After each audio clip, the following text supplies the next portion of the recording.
Ya, sebaiknya ini segera diakhiri saja daripada kemudian kucing-kucingan dan menimbulkan tumbal. Karena ya kasihan juga, masa pejabat-pejabat kecil di daerah yang kerucu-kerucu mau disuruh masuk penjara sementara para menterinya aman-aman aja. Kan kasihan gitu.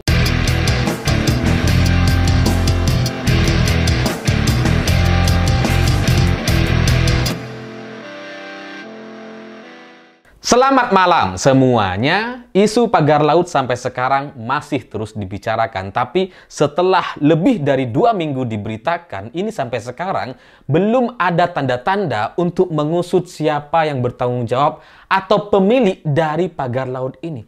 Karena pagar sepanjang 30 km ini menelan biaya lebih dari 10 miliar. Tapi pemerintah kita meskipun sudah dikerahkan ribuan pasukan TNI untuk membongkar gitu ya, tapi nampaknya tanda-tanda untuk mengusut atau menjadikan seseorang sebagai tersangka dari tindakan memagar laut sepanjang 30 km ini nampaknya masih jauh dari harapan kita semua. Sementara para pejabat-pejabatnya itu saling cuci tangan. AHY misalkan, oh nggak tahu, itu bukan periode saya, itu periode sebelumnya. Itu periode sebelum AHY gitu. Demokrat merespon secara defensif sekali. AHY tidak terlibat apa-apa dan tidak tahu menahu. Karena pagar laut ini soal HGB dan SHM-nya itu sudah ada jauh sebelum AHY dilantik sebagai menteri. Dan kemudian setelah kita mendengar penjelasan dari Partai Demokrat, banyak orang jadi curiga jangan-jangan ini memang ulah menteri sebelumnya, yakni mantan Panglima TNI Pak Hadi Cahyanto. Tapi ajaibnya Pak Hadi juga kemudian memberikan jawaban yang sangat-sangat luar biasa mengejutkan. Karena menurut Pak Hadi sebagai menteri, saya juga nggak tahu. Saya juga baru tahu dari media. Sama dong kita. Bapak tahu dari media, kita juga gitu ya. Cuma kan pertanyaannya, apa iya orang seperti Bapak baru tahu dari media? Sementara isu-isu nasional seperti ini yang kemudian muncul tiba-tiba seperti ini, itu tidak mungkin dibicarakan, tidak mungkin tidak dibicarakan di ruang elit sebelumnya. Ini sudah digodok lebih dari sebulan seharusnya untuk kemudian bisa meluncur dan meledak di media. Jadi kalau Pak Hadi Cahyanto bilang saya nggak tahu baru mengikuti di media, itu kok mencurigakan sekali gitu ya. Ya oke lah, katakanlah Pak Hadi nggak tahu, tapi penjelasannya juga kemudian seperti ingin cuci tangan. Karena menurut Pak Hadi perlu diketahui bahwa kewenangan pemberian hak atas tanah didelegasikan berdasarkan 3 tingkatan: menteri, kepala kantor wilayah, dan kepala kantor pertanahan. Dan ini sudah diatur dalam Peraturan Menteri ATR Kepala BPN nomor 16 tahun 2022.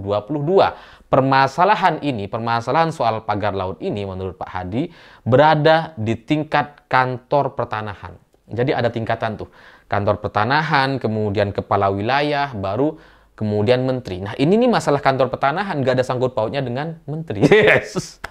Itu kan bahasa sebenarnya yang coba ingin dijelaskan oleh Pak Hadi. Dan kita hari ini untungnya memiliki menteri Pak Nusron dari Golkar yang juga nampaknya tidak terlibat dalam kasus pagar laut ini. Setidaknya tidak membackup siapapun orang di balik pengusaha yang membuat pagar ini. Karena Nusron sudah mengklaim bahwa semua pihak sudah dipanggil, juru ukur, juru tetap, dan kemudian orang yang menandatangani sertifikat atau HGB ini. Dan pada masa itu semuanya juga sudah diproses dan dipanggil. Jadi ya dari jawaban Pak Hadi dan kemudian Nusron ini kayaknya kok sama gitu ya.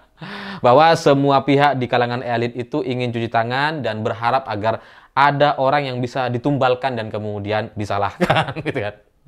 Menteri-menterinya bersih semua, apalagi presiden atau mantan presidennya jelas tidak terlibat sama sekali. Itu harapan banyak elit kita gitu kan. Ini masalah di kelompok Badan Pertanahan. Ini masalah orang-orang di bawah nih. Elit tuh nggak tahu lah. Meskipun panjangnya 30 km atau ribuan hektar, elit itu nggak ngerti. Elit itu nggak tahu, presiden nggak tahu, menteri nggak tahu, bahkan kepala kantor wilayah juga nggak ngerti gitu. Ini cuma masalah kantor pertanahan. Apa iya gitu ya. Ya kalau ngelihat dari pola komunikasi atau narasi yang coba dibangun oleh Pak Hadi dan kemudian hari ini juga dikonfirmasi, dieksekusi oleh Pak Nusron sebagai Menteri ATR, jangan-jangan ini ujungnya jadi mirip seperti judi online gitu. Jadi ada pihak-pihak yang ditangkap, orang-orang kroco-kroconya ada ditangkap gitu ya, staf-stafnya ditangkap, kepala kantor ditangkap gitu ya. Dan wah menterinya nggak terlibat, samalah seperti judi online. Paling mentok nanti ya paling dipanggil aja lah gitu ya. Dan kemudian setelah itu ya udah lepas.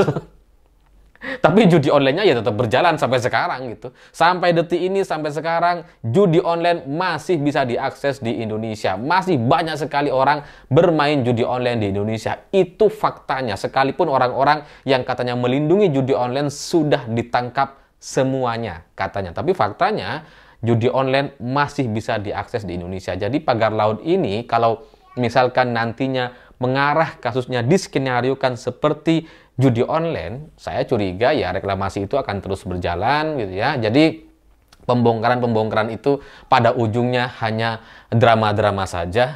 Nanti juga tetap akan dilakukan reklamasi 3 atau 4 tahun lagi. Dan itu semua akan menjadi satu sejarah yang sangat-sangat lucu sekali. Karena sekarang dibongkar, nanti malah ternyata diresmikan gitu ya. Ya kalau ngelihat tanda-tandanya kayaknya akan diarahkan ke sana untuk kemudian dicarikan tumbal yang bisa disalahkan untuk memuaskan kemarahan masyarakat secara sementara.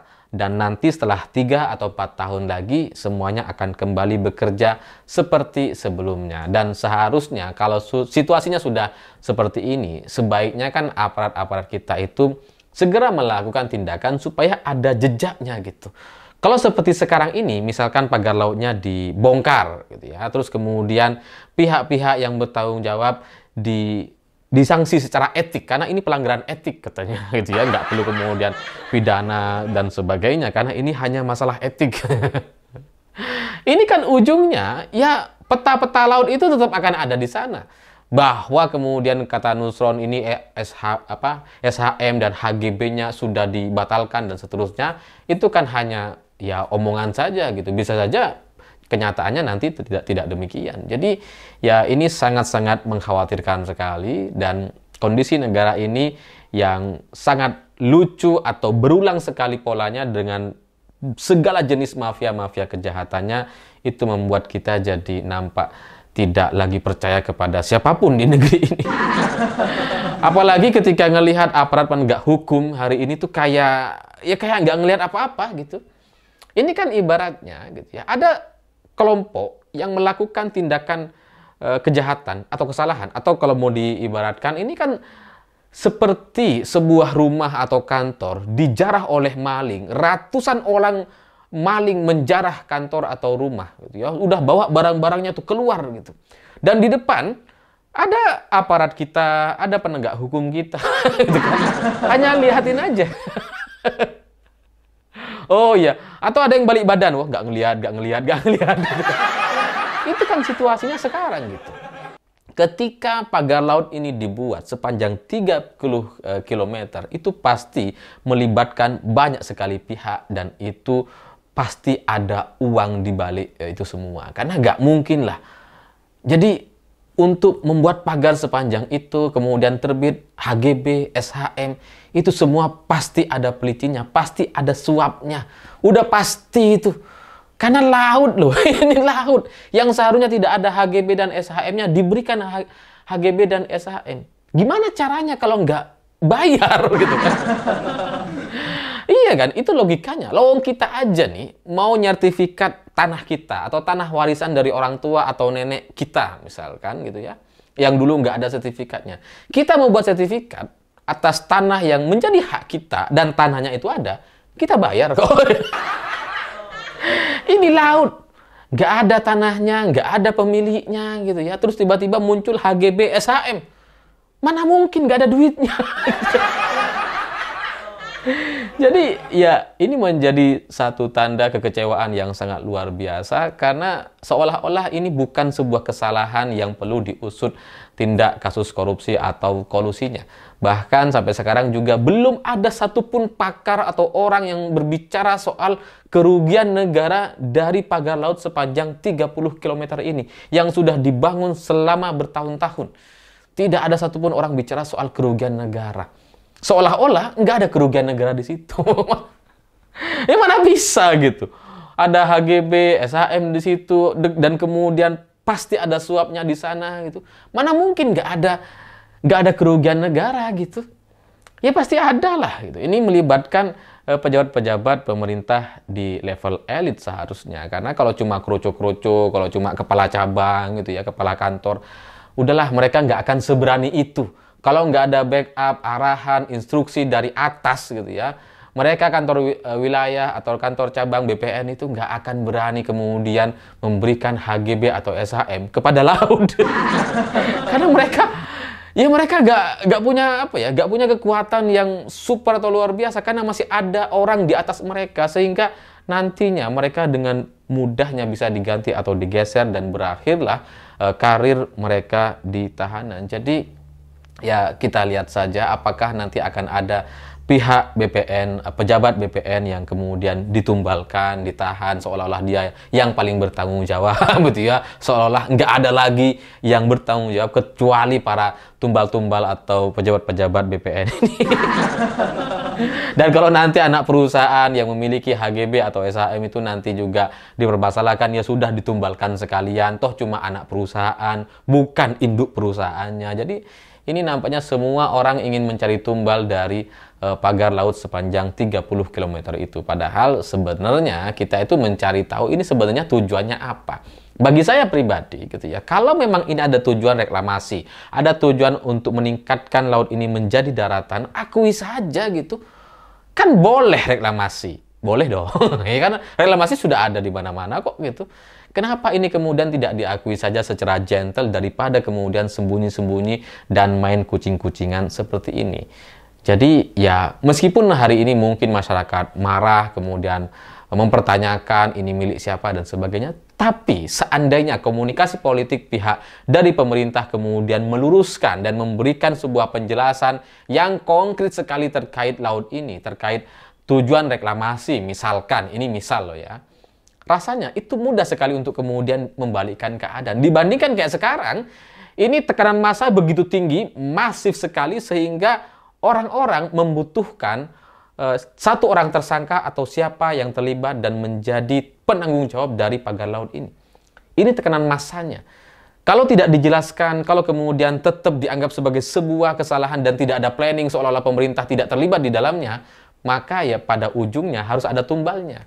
Tapi kalau pemerintah mau menjelaskan, ini ada tujuannya, ada rencana jangka panjang terkait reklamasi di sana, rasanya itu akan lebih mudah diterima seharusnya gitu ya. Tapi ya kembali lagi, ini cuma suara dari rakyat jelata seperti saya yang mungkin terlalu mengentengkan permasalahan, tapi pada prinsipnya saya yakin ini adalah satu jalan yang salah sekali dari pemerintah karena kemudian tidak mengakui adanya campur tangan pemerintah di dalam pembuatan pagar laut sepanjang 30 km ini. Karena untuk sebuah proyek sebesar ini, pengusaha sekalipun juga nggak akan terlalu berani untuk bikin atau mengeluarkan uang sampai puluhan miliar membuat pagar seperti ini. Kecuali memang sudah diizinkan atau ada tanda-tanda kode lampu hijau dari pihak pemerintah. Sehingga ya sebaiknya ini segera diakhiri saja daripada kemudian kucing-kucingan dan menimbulkan tumbal. Karena ya kasihan juga, masa pejabat-pejabat kecil di daerah yang kurucu-kurucu mau disuruh masuk penjara sementara para menterinya aman-aman aja. Kan kasihan gitu ya. Jadi ya saya pikir itu. Terima kasih sudah menonton. Begitulah kura-kura.